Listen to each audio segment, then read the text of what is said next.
أعوذ بالله من الشيطان الرجيم. بسم الله الرحمن الرحيم.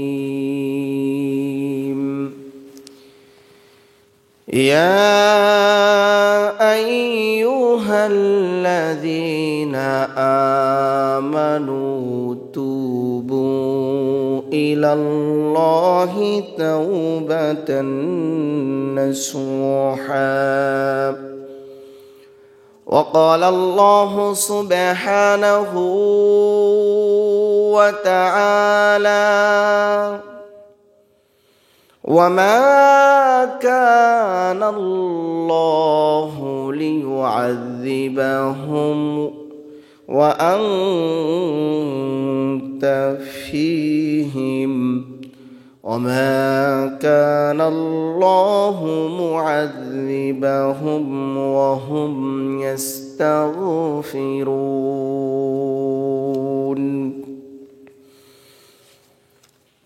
عن عبد الله بن عباس رضي الله تعالى عنهما قال: قال رسول الله صلى الله عليه وسلم: من لزم الاستغفار جعل الله له من كل ضيق مخرجا ومن كل هم فرجا ورزقه الله من حيث لا يحتسب، أو كما قال عليه الصلاة والسلام। সকলে আমরা দুরূদ শরীফ পড়ি। اللهم صل على محمد وعلى آل محمد كما صليت على إبراهيم وعلى آل إبراهيم إنك حميد مجيد. اللهم بارك على محمد وعلى آل محمد كما باركت على إبراهيم وعلى آل إبراهيم إنك حميد مجيد. لا إله إلا الله بولن لا إله إلا الله لا إله إلا الله جل لا إله إلا الله لا إله إلا الله لا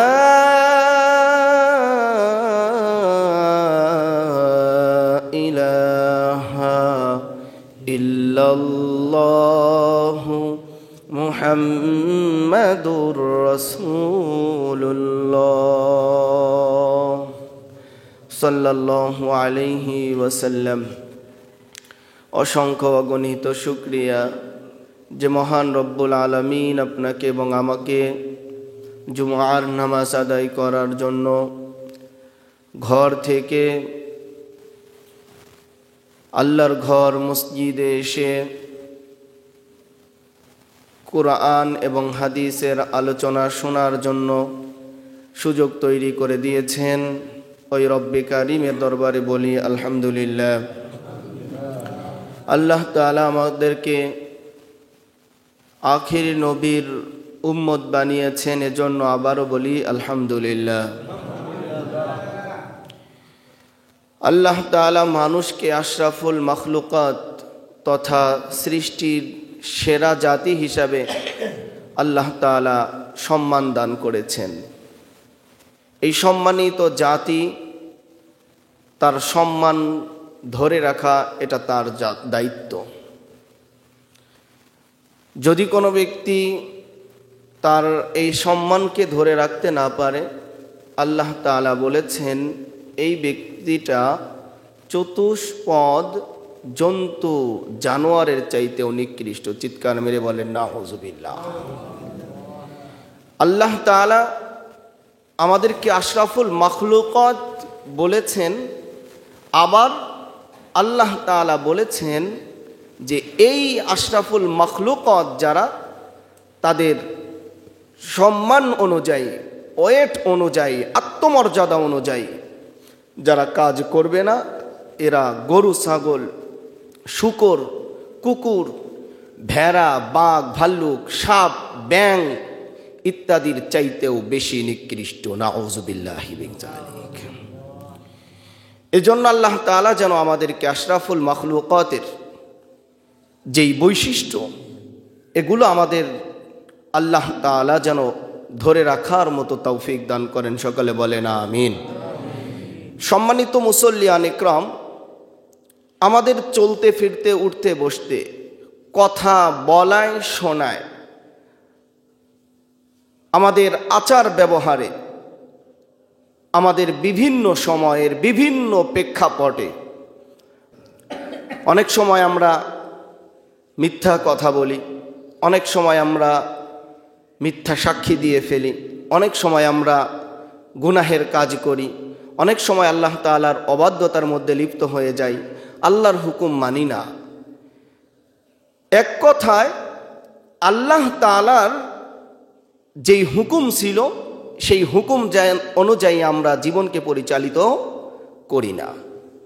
এটা আমাদের মানুষ হিসাবে আমাদের এটা একটা বৈশিষ্ট্য বললেও চলে, যে আল্লাহ তাআলা ফেরেশতাদেরকে বানিয়েছিলেন। ফেরেশতাদেরকে বানানোর পরে তিনি এই মানুষ সৃষ্টি করেছেন। কেন? মানুষ সৃষ্টি করার কারণে যেই বিষয়টা তাফসীর গ্রন্থ থেকে আমরা পাই, সেটা হলো ফেরেশতাদেরকে যেই হুকুম আল্লাহ তাআলা করেন, ওই হুকুম পালন করতে সে অতি ব্যস্ত থাকে, অন্য কোনো দিকে কখনোই সে নজর দেয় না। ফেরেশতাকে যখন আল্লাহ তাআলা বলবে যে তুমি সেজদা করো, ওই সেজদারত ফেরেশতা কিয়ামত পর্যন্ত সেজদায় থাকবে। কাউকে বলবে তুমি রুকুতে থাকো, ফেরেশতা রুকুত থাকবে। বলবে তুমি তাসবিহ পড়তে থাকো, আল্লাহর ওই ফেরেশতাগুলো তাসবিহ পাঠ করতে থাকবে। এভাবে প্রত্যেকটা ফেরেশতা তার নিজ নিজ দায়িত্ব পালন করার ক্ষেত্রে কখনোই আল্লাহ তাআলার অবাধ্যতার মধ্যে লিপ্ত হয় না। কিন্তু আল্লাহ তাআলা এই মানুষকে সৃষ্টি করেছেন, মানুষকে তাদের স্বাধীনতা দিয়েছেন। বান্দা, তোমাকে আমি স্বাধীনতা দিয়ে দিলাম, চাইলে তুমি আমার গোলামি করতে পারো, চাইলে তুমি শয়তানের গোলামি করতে পারো, চাইলে তুমি আমার জন্য ভালো আমল করতে পারো, চাইলে তুমি নাফরমানির কাজ করতে পারো। স্বাধীনতা দিয়ে দিলাম। বান্দা, জেনে রাখো, ফেরেশতারা কখনো আমার হুকুমের বরখেলাপ করে না, আমার হুকুমের বাইরে যায় না। কিন্তু যেই বান্দাটা আমার হুকুম পাওয়ার পরেও হুকুম পালন করলো না, হুকুম পালন না করে বিভিন্ন কাজের মধ্যে লিপ্ত হয়ে গেল, যখন ওই ব্যক্তিটা ভুল বুঝতে পেরে আমি আল্লাহর কাছে ক্ষমা প্রার্থনা করবে, আমি আর তার নাফরমানির কথা মনে রাখবো না, আমি আর তার গুনাহের কথা মনে রাখবো না, বরং আমি আল্লাহ গফুরুর রহিম, রহমানুর রহিম, আমি আমার ওই বান্দার জীবনের সমস্ত গুনাহকে মাফ করে দিব। চিৎকার মেরে বলেন সুবহানাল্লাহ। তাহলে গুনাহ করা এবং নেক কাজ করার এই অ্যাবিলিটি, এই শক্তি আল্লাহ তাআলা একটি জাতির মধ্যে দিয়েছেন, সেই জাতি হলো মানব জাতি এবং জিন জাতি। এই দুনিয়ার মধ্যে চলতে গিয়ে, এই দুনিয়াতে ফিরতে গিয়ে, উঠতে বসতে, চলতে ফিরতে, লেনদেন আচার ব্যবহারে যদি কোনো বান্দা আল্লাহর নাফরমানির মধ্যে লিপ্ত হয়ে যায়, আল্লাহ ডাক দিয়ে বলে, ইয়া আইয়ুহাল্লাযীনা আমানু তুবু ইলাল্লাহি তাওবাতান নাসুহা। ও আমার ঈমানদার বান্দারা, দুনিয়াতে চলতে গিয়ে যদি তোমার কোনো ভুল হয়ে যায়, তুমি যদি কোনো নাফরমানি করে ফেলো, তুমি যদি আল্লাহর কাছ থেকে দূরে কোথাও চলে যাও রে আমার বান্দা, তোমার কোনো টেনশন নাই, বরং তুবু ইলাল্লাহি তাওবাতান নাসুহা। তোমার ওই কৃতকার্যের জন্য, তোমার গুনাহের জন্য তুমি আল্লাহর কাছে খাঁটি দিলে তওবা করো। চিৎকার মেরে বলেন সুবহানাল্লাহ। যদি কোনো বান্দা গুনাহের কাজ করে, আল্লাহ তাআলা তাকে ডাক দেয়, বান্দা আয় আয় আয়, যতই গুনাহ করিস না কেন, লা তাকনাতু মির রাহমাতিল্লাহ, বান্দারে তুই আমার রহমত থেকে কখনো নৈরাশ হবি না। তার কারণ তুই মনে করছিস তোর গুনাহ অনেক হয়ে গিয়েছে, আল্লাহ মনে হয় মাফ করবে না। না রে বান্দা, না না না, তুই যতই গুনাহ করিস না কেন, আমার কাছে যদি খাস দিলে অন্তরকে একেবারে একনিষ্ঠ করে জীবনে আর কোনোদিন কোনো গুনাহ করব না, এইভাবে নিয়ত করে যদি তুই তোর তওবা করতে পারিস, আমি তোর জীবনের একটি গুনাহকেও অবশিষ্ট রাখব না। আর একটু জোরে বলেন না সুবহানাল্লাহ। সম্মানিত হাজিরিন, এই গুনাহ আমাদেরকে অনেক অনেক বিপদের মধ্যে ফেলে দেয়, আর এই গুনাহ থেকে আল্লাহ তাআলা আমাদেরকে তওবা এবং ইস্তেগফারের মাধ্যমে উদ্ধার করে নিয়ে আসেন। সুবহানাল্লাহি ওয়া বিহামদি। পূর্ববর্তী নবীদের বিভিন্ন উম্মতদেরকে ধ্বংস করে দিয়েছেন আল্লাহ তাআলা তাদের গুনাহের কারণে, কিন্তু আমাদের মধ্যেও সেই সমস্ত গুনাহ থাকার পরেও আল্লাহ তাআলা আমাদেরকে ধ্বংস করে দেয় না। এই জন্য আমরা সব সময় তওবা করব একজনের কাছে, তিনি কে? ক্ষমা চাইব একজনের কাছে, দিল থেকে বলেন তো তিনি কে? ওই আল্লাহর কাছে ক্ষমা যদি কেউ চায়। দুনিয়ার মধ্যে আসামি ধরার জন্য মানুষ তার বাড়িতে যায়, বাড়িতে গিয়ে মানুষ আসামি তালাশ করে বেড়ায়, আর আসামি তালাশ করে শাস্তি প্রদান করার জন্য। আর আল্লাহ তার অবাধ্য বান্দা যারা আছে, ওই সমস্ত আসামি বান্দাদেরকে খোঁজ করে তাদের জীবনের গুনাহগুলো মাফ করার জন্য। সুবহানাল্লাহ। এজন্য আমাদের সবাইকে আল্লাহ তাআলার কাছে তওবা ইস্তেগফার সব সময় পাঠ করতে হবে। আজ আমরা আলোচনা শুনব ইস্তেগফার অর্থাৎ আল্লাহ তাআলার কাছে ক্ষমা প্রার্থনা করার গুরুত্ব এবং ফজিলত সম্পর্কে আমরা আজকে জানবো ইনশাআল্লাহ। গুনাহ যদি হয়ে যায়, ক্ষমা চাবো একজনের কাছে, তিনি কে? আল্লাহ। আল্লাহর কাছে ক্ষমা চাইব, আল্লাহ ব্যতীত অন্য কারো কাছে ক্ষমা চাইলে ক্ষমা হবে না। ইস্তেগফার অনেক বড় একটি পাওয়ারফুল আমল। ইস্তেগফার এত বড় পাওয়ারফুল আমল, যদি কোনো ব্যক্তি ইস্তেগফার পাঠ করতে থাকে, ওই সময়ে আল্লাহ তাআলা তাকে গজব দিয়ে, আযাব দিয়ে ধ্বংস করে দিবেন না। চিৎকার মেরে বলেন না আল্লাহু আকবার। তাহলে ইস্তেগফারের পাওয়ার, ইস্তেগফার যদি কোনো ব্যক্তি পড়তে থাকে, আল্লাহ তাআলা ওই ব্যক্তিকে আযাব দিয়ে ধ্বংস করে দিবেন না। তাহলে যেই আমল করলে, যেই ইস্তেগফার পড়লে আমাদেরকে আল্লাহ তাআলা আযাব থেকে হেফাজতে রাখবেন, আযাব দিয়ে আমাদেরকে ধ্বংস করে দিবেন না, ওই ইস্তেগফার বেশি বেশি পাঠ করার দরকার আছে না নাই? আল্লাহ তাআলা সূরাতুল আনফালে 33 নম্বর আয়াতের মধ্যে বলেন, ওয়ামা কানাল্লাহু লিয়ুযযিবাহুমুল্লাহু ওয়া আনতা ফীহিম ওয়ামা কানাল্লাহু মুযযিবাহুম ওয়া হুম ইস্তাগফিরুন।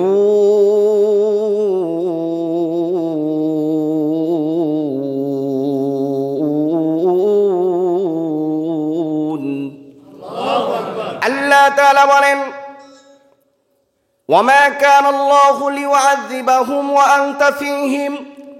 হে আমার নবী, হে আমার দোস্ত, যতক্ষণ পর্যন্ত আপনি এই সমস্ত মানুষদের মাঝে আছেন, আমি আল্লাহ ততক্ষণ পর্যন্ত এই সমস্ত কাফের মুশরিক যতই অপরাধ করুক না কেন, আমি কাউকে ধ্বংস করে দিব না। এরপরে আল্লাহ তাআলা বলেন, ওয়ামা কানাল্লাহু মুআযিবাহুম ওয়া হুম ইস্তাগফিরুন।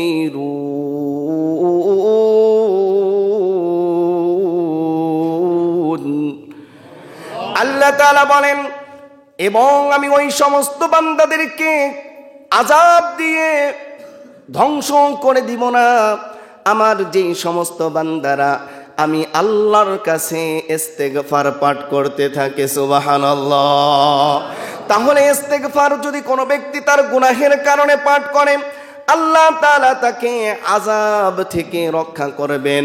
তাহলে আযাব থেকে রক্ষা দানকারী যেই আমল, সেই আমলের নাম হলো ইস্তেগফার। এজন্য আপনাকে এবং আমাকে সব সময় বেশি বেশি বেশি বেশি ইস্তেগফার পাঠ করতে হবে। ইস্তেগফার ছাড়া বিকল্প অন্য কোনো রাস্তা আপনার আর আমার নাই। সম্মানিত হাজিরিন, এই ইস্তেগফার এত বড় একটি পাওয়ারফুল একটি আমল যে আপনার উপরে যদি আযাব এসে যায়, অনেক সময় আমরা দেখেছি এমনকি লস অ্যাঞ্জেলের মতো যে দেশে, যেখানে আগুনের দাবানল তারা নিভাইতেই পারতেছে না, ঠিক ওই মুহূর্তে ওই ইহুদিরা, ওই খ্রিস্টানেরা বুঝতে পেরেছে এই আগুন দুনিয়ার কোনো পানিতে, কোনো পদার্থে, অন্য কোনো অগ্নি নির্বাপক কোনো কিছু দিয়ে এই আগুন নিভানো সম্ভব নয়। এই আগুন যদি নিভাইতে হয়, তাহলে দুনিয়ার মধ্যে ইসলামের যারা অনুসারী আছে তাদের মাধ্যমে আল্লাহর কাছে ইস্তেগফার যদি পাঠ করানো যায়, যদি তাদের মাধ্যমে আজান দেওয়া যায়, এই আগুন নিভে যাবে। চিৎকার মেরে বলেন সুবহানাল্লাহ। মুসলমানদেরকে নিয়ে আজকে তারা আজান দেওয়ার ব্যবস্থা করতেছে, আগুন ধাউ ধাউ করে জ্বলতেছে, নিভাইতে যাইতেছে, যে নিভাইতে যাইতেছে সেও জ্বলে পড়ে ছাই হয়ে যাচ্ছে। কিন্তু মুসলমানরা দাঁড়িয়ে দাঁড়িয়ে আজান দিচ্ছে। আল্লাহর রহমতে একটু হলেও ওই আগুন কমিয়ে দিয়েছেন একজন, তিনি কে? আল্লাহ। এজন্য সম্মানিত হাজিরিন, এই সমস্ত প্রকার ওই ইহুদি খ্রিস্টানরাও বুঝছে আগুন থেকে, আযাব থেকে বাঁচতে হলে অন্য কোনো পন্থা পদ্ধতি গ্রহণ করলে হবে না, ইসলামী পদ্ধতি আপনাকে আমাকে গ্রহণ করতে হবে। যার কারণে তারা ইসলামের মুনমাইন্ডওয়ালা যারা আছে তাদেরকে নিয়ে আজান দেওয়ার ব্যবস্থা করে দিয়েছে।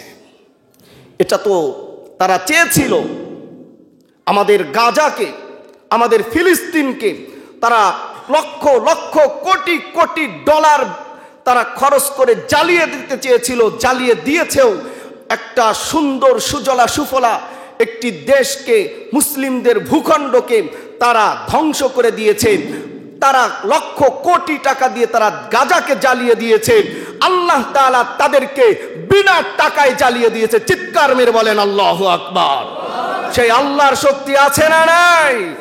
সেই আল্লাহর বিরুদ্ধে যদি কোনো ব্যক্তি যায়, দুনিয়াতে দেখিয়ে দিচ্ছেন তুই আমার মুসলমানদেরকে মারার জন্য ব্যবস্থা গ্রহণ করেছিস। হে খ্রিস্টানেরা, হে ইহুদিরা, আজ তোদেরকে ধ্বংস করার জন্য আমি সামান্যতম একটু আগুন দিয়ে দিলাম, যেটা নিভানোর মতো অ্যাবিলিটি তোদের 14 গোষ্ঠীর নাই। চিৎকার বলেন ঠিক কিনা? এজন্য সম্মানিত হাজিরিন, এই আযাব থেকে যদি রক্ষা পেতে হয়, তাহলে ক্ষমা চেতে হবে একজনের কাছে, তিনি কে? আল্লাহ। এই ক্ষমা চাওয়ার জন্য আল্লাহ তাআলা বলেন, যদি কোনো ব্যক্তি আমার কাছে মাপ চায়, ইস্তেগফার করে, ওই ব্যক্তিকে আমি আযাব দিয়ে ধ্বংস করি না। সুবহানাল্লাহ। ইস্তেগফার অনেক বড় আজীব একটি আমল। সব সমস্যার সমাধান রয়েছে এই ইস্তেগফার পাঠ করার মধ্যে। কেমন সমস্যার সমাধান? যতই বিপদ আসুক না কেন, আপনি বেশি বেশি ইস্তেগফার পাঠ করেন, ওই সমস্যার সমাধান আল্লাহ তাআলা করে দিবেন। হযরতে হাসান বসরি রহমাতুল্লাহি আলাইহি, একদিন তিনি তার দরবারে বসে আছেন। দরবারে বসা অবস্থায় এক ব্যক্তি এসে বলল, হুজুর আপনি একটু দোয়া করুন, আমাদের এলাকায় বৃষ্টি হচ্ছে না, ফসলগুলো শেষ হয়ে যাচ্ছে। হযরতে হাসান বসরি রহমাতুল্লাহি আলাইহি বলেন, যাও যাও যাও, তোমরা সবাই ওই এলাকার সবাই গিয়ে ইস্তেগফার পাঠ করো। এরপরে আরেক ব্যক্তি এসে বলল, হুজুর একটু দোয়া করেন, আল্লাহ যেন আমাকে সচ্ছলতা দান করে, টাকা পয়সার বড় অভাব, আমার টাকা পয়সা নাই, ঋণগ্রস্ত আমি হয়ে গিয়েছি, ঋণ থেকে মুক্ত হইতে পারতেছি না, হুজুর আপনি আমার জন্য দোয়া করেন। হাসান বসরি রহমাতুল্লাহি আলাইহি বললেন, তুমিও যাও যাও, তুমিও গিয়ে আল্লাহর কাছে ইস্তেগফার পাঠ করো। আর এক ব্যক্তি এসে বলল, হুজুর আমার সন্তান হচ্ছে না, আপনি আমার জন্য একটু দোয়া করুন, আল্লাহ যেন একটি নেককার সন্তান আমাকে দান করে। হযরতে হাসান বসরি বলেন, যাও যাও তুমি ইস্তেগফার পাঠ করো। আর এক ব্যক্তি বলে, হুজুর আমার জন্য একটু দোয়া করেন, আমি একটি বাড়ি করতে চাচ্ছি কিন্তু বাড়ি করতে পারতেছি না, সুতরাং আপনি আমার জন্য দোয়া করেন, আমি যেন একটা সুন্দর বাড়ি করতে পারি। আল্লাহর ওই ওলি হযরতে হাসান বসরি রহমাতুল্লাহি আলাইহি বলেন যে তুমিও যাও গিয়ে ইস্তেগফার পাঠ করো। হাসান বসরি রহমাতুল্লাহি আলাইহি দরবারে উপস্থিত ছিলেন এক ব্যক্তি, যেই ব্যক্তিটা বললেন, হুজুর আমি তো কিছু বললাম না। এক ব্যক্তি এসে বলল যে বৃষ্টি হচ্ছে না, আপনি তাকেও বললেন ইস্তেগফার পাঠ করো। আর একজন বলল টাকা পয়সা লাগবে, তাকেও বললেন ইস্তেগফার পাঠ করো। আবার একজন বলল ছেলে সন্তান হচ্ছে না, বললেন ইস্তেগফার পাঠ করো। আবার বলল বাড়ি করতে পারছি না, আপনি বলে দিলেন যে ইস্তেগফার পাঠ করো। তাহলে আপনি একই আমল সবাইকে দিয়ে দিলেন, বিষয়টা কিন্তু আমি বুঝলাম না। আপনাদের বুঝে আসছে? সবাইকে ওষুধ দিছে কয়টা, রোগ কয়টা, এক একজনের এক একটা। দেখেন না অনেক সময় এই যারা কবিরাজ আছে বিভিন্ন মেলায় গিয়ে বিভিন্ন আড্ডা জমায়া বলে একেবারে গিরা ব্যথা, মাথা ব্যথা, শরীর ব্যথা, বাত ব্যথা, যত ব্যথা আছে সব ব্যথা, এমনকি কিডনি ব্যথা, সব রোগের একটাই ট্যাবলেট আছে না? এরকম ওষুধ বিক্রি করে কি করে না? এইরকম বিক্রি করে। মোহতারাম হাজিরিন, সব রোগে ওই ডাক্তারের কাছে, ওই কবিরাজের কাছে একটাই ঔষধ। হাসান বসরি রহমতুল্লাহি আলাইহি বলেন যে ঠিক আছে, সবার এই একটাই ঔষধ, তার কারণ এই একটা ঔষধ আপনি যে দিলেন এটা তো আমি বুঝলাম না। হাসান বসরির ওই মুরিদ বলে এটা তো আমার বুঝে আসতেছে না। হাসান বসরি বলে এটা তো আমার নিজস্ব কোনো সমস্যার সমাধান না, বরং এই সমস্যার সমাধান করে দিয়েছেন হযরতে নূহ আলাইহিস সালাতু ওয়াস সালাম। আর হযরতে নূহ আলাইহিস সালাতু ওয়াস সালামের এই ফর্মুলা, এই সমস্যার সমাধান আল্লাহ তাআলার কাছে এতটাই পছন্দনীয় হয়ে গিয়েছে যে আল্লাহ তাআলা আমার উম্মতে মুহাম্মাদির জন্য তিনি এর মধ্যে সবক রেখে দিয়েছেন। আল্লাহ তাআলা সূরাতুন নূহ এর মধ্যে 10 থেকে 12 নম্বর আয়াতের মধ্যে এই সমস্ত সমস্যার সমাধানের কথা আল্লাহ তাআলা বলে দিয়েছেন। আর একটু জোরে বলেন না সুবহানাল্লাহ। আচ্ছা বলেন তো, টাকা পয়সার দরকার আছে না নাই? আপনার ছেলে সন্তান হয় না, ছেলে সন্তান হওয়ার দরকার আছে না নাই? বিপদ আপদ থেকে বাঁচার দরকার আছে না নাই? বাড়ি করতে পারতেছেন না, বাড়ি করার দরকার আছে না নাই? এই সব কিছু যদি করতে হয় তাহলে সমাধানও জানতে হবে। এই সমাধান হলো একটা, সেটা হলো ইস্তেগফার। আল্লাহ তাআলা সূরাতুন নূহ এর 10 থেকে 12 নম্বর আয়াতের মধ্যে আল্লাহ তাআলা ইস্তেগফার যদি কোনো ব্যক্তি পাঠ করে ওই ব্যক্তিকে 5টি পুরস্কার দেওয়ার সিদ্ধান্ত দিয়েছে, 5টি পুরস্কার দেওয়ার ওয়াদা করেছেন। সুবহানাল্লাহ, জোরে বলেন। আল্লাহ তাআলা বলেন ফাকুলতু আস্তাগফিরু রাব্বাকুম ইন্নাহু কানা গফফারা।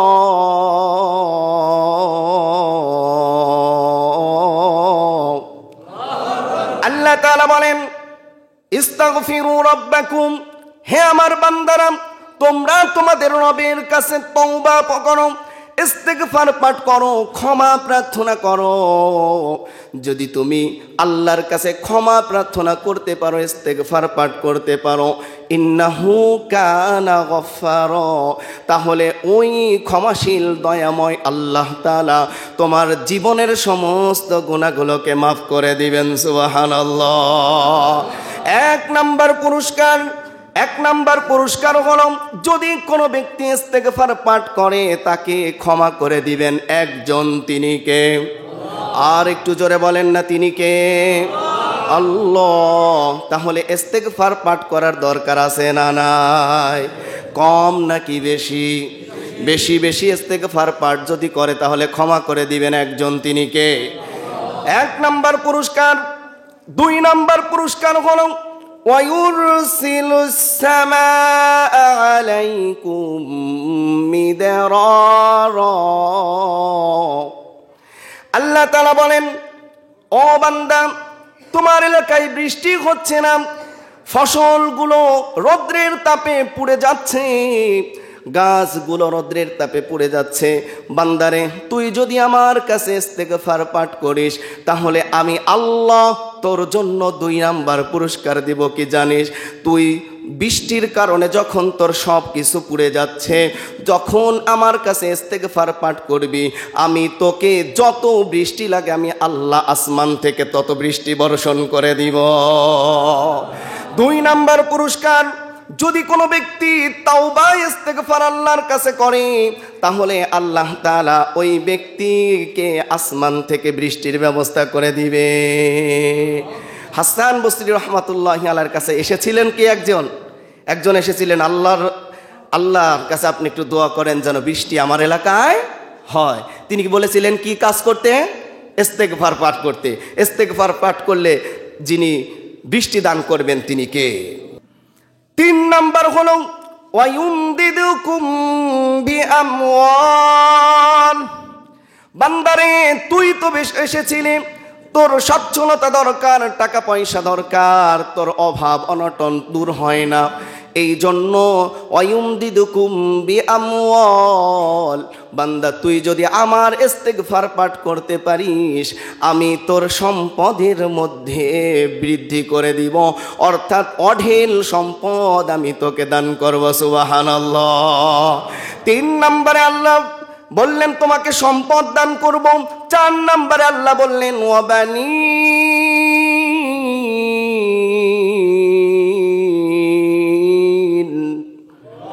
আল্লাহ বললেন 4 নম্বরে যাদের সন্তান আদি হয় না, বছরের পর বছর, 4 বছর, 5 বছর, 6 বছর বিয়ে হয়ে গিয়েছে, অথবা 20-30 বছর বিয়ে হয়ে গিয়েছে, ডাক্তার কবিরাজ বাইটটা খাওয়াইছে, তারপরেও ছেলে মেয়ে হয় না, আল্লাহ বলেন তুই আমার কাছে দোয়া কর, ইস্তেগফার পাঠ কর, আমি তোর ঘরটা সন্তান দিয়ে ভরে দেব। সুবহানাল্লাহ।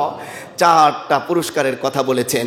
এরপরে আল্লাহ বললেন তুই যে বাড়ি করতে চেয়েছিলি, এই বাড়ি যদি করতে চাস তাহলে ইস্তেগফার পাঠ কর। কি বলে আল্লাহ শোনেন, ওয়ায়াজআল লাকুম জান্নাতি ওয়ায়াজআল লাকুম আনহারা।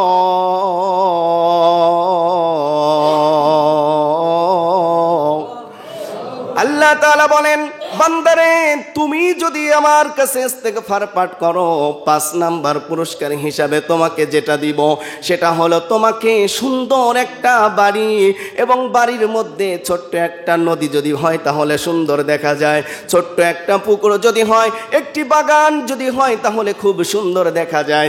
তোকে আমি দুনিয়াতেই ইস্তেগফার পাঠ করার বদৌলতে তোকে বাগান বাড়ি দান করে দেব। সুবহানাল্লাহ।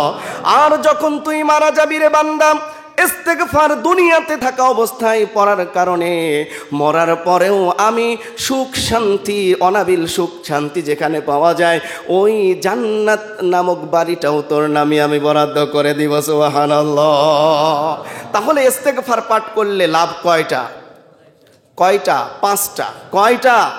5টা। দুনিয়া জীবনের সমস্ত গুনাহ মাফ করে দিবে, মানে পরকালীন যত বিপদ আপদ আছে গুনার কারণেই তো হবে। শাস্তি কবরে, মিজানে, ফুলসিরাতে, জাহান্নামে, সব কিছু কিসের জন্য হবে? গুনাহের কারণে আল্লাহ তাআলা পরকালীন শাস্তি থেকে মুক্তি দেওয়ার জন্য আমাদের জীবনের গুনাহগুলো মাফ করে দিবেন। 2 নম্বরে আল্লাহ তাআলা আসমান থেকে বৃষ্টি বর্ষণ করবেন। 3 নম্বরে আল্লাহ তাআলা আমাদের সম্পদের মধ্যে বৃদ্ধি করে দিবেন। 4 নম্বরে আল্লাহ তাআলা সন্তান না থাকলে সন্তান দান করবেন, আর সন্তান যদি থাকে অবাধ্য থাকে তাদেরকে বাধ্য সন্তান হিসাবে আল্লাহ তাআলা তিনি বানিয়ে দিবেন।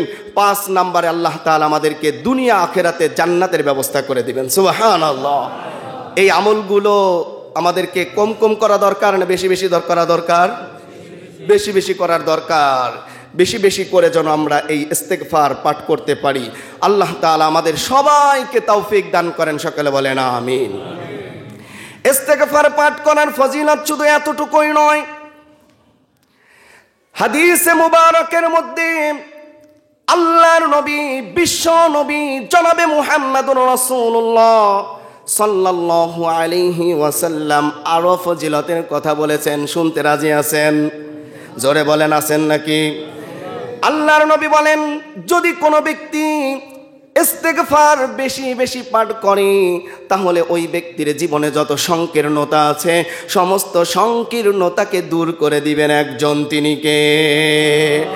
এরপরে ওই ব্যক্তির জীবনে যত বিপদ আপদ আছে সমস্ত বিপদ আপদ থেকে মুক্তিও দিয়ে দিবেন।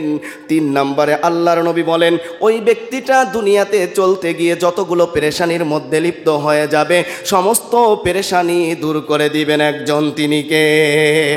4 নম্বরে আল্লাহর নবী বলেন, এই ব্যক্তি দুনিয়াতে থাকার সময় রিজিক নিয়ে যত টেনশন করে রিজিকের কোনো টেনশন থাকবে না, বরং ইস্তেগফার পাঠকারী বান্দাকে আমি এমন জায়গা থেকে রিজিক দিব, এই জায়গা থেকে রিজিক আসাটা কখনো সে কল্পনাও করতে পারে নাই। চিৎকার মেরে বলেন সুবহানাল্লাহ।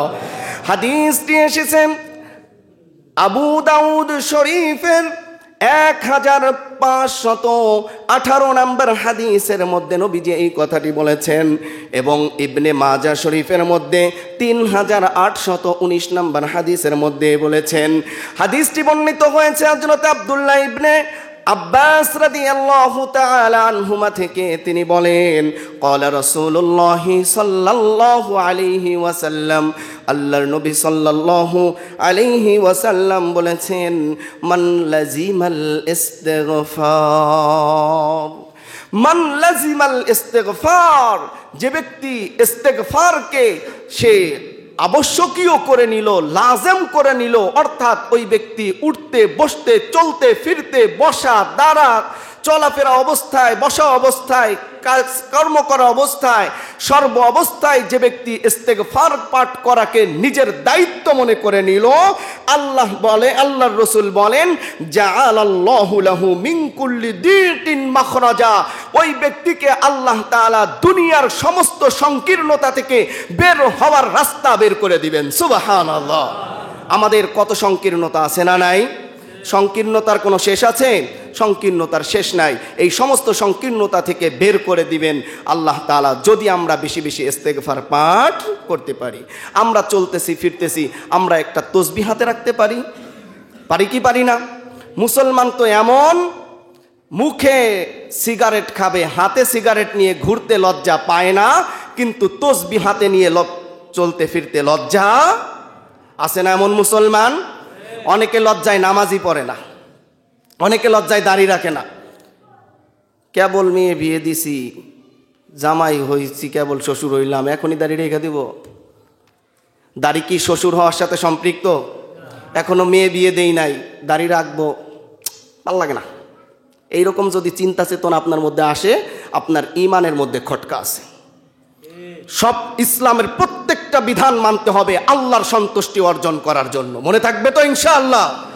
সম্মানিত হাজিরিন, তাহলে আমি যেই কথাটি বলতেছিলাম যে যদি কোনো ব্যক্তি সর্বদা ইস্তেগফার পাঠ করে আল্লাহ তাআলা তাকে সমস্ত সংকীর্ণতার দরজা থেকে বের করে আনবেন, অর্থাৎ তার জীবনে কোনো সংকীর্ণতা থাকবে না।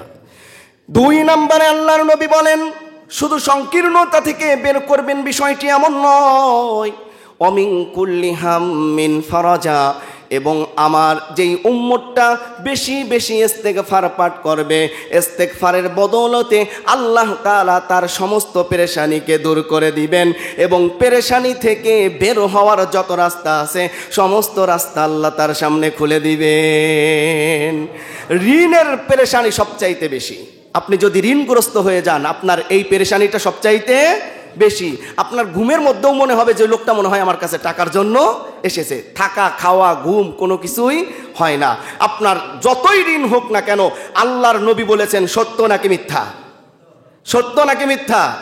আল্লাহর নবী বলেছে আমার পেরেশানি দূর করেই দিবে। সুতরাং আমরা আল্লাহর উপরে তাওয়াক্কুল করে নবীর কথা সত্য এটা বিশ্বাস করে আমরা যদি ইস্তেগফার পাঠ করি, আমাদেরকেও আমাদের পেরেশানি দূর করে দিবেন একজন, তিনি কে? পারবো তো ইনশাআল্লাহ।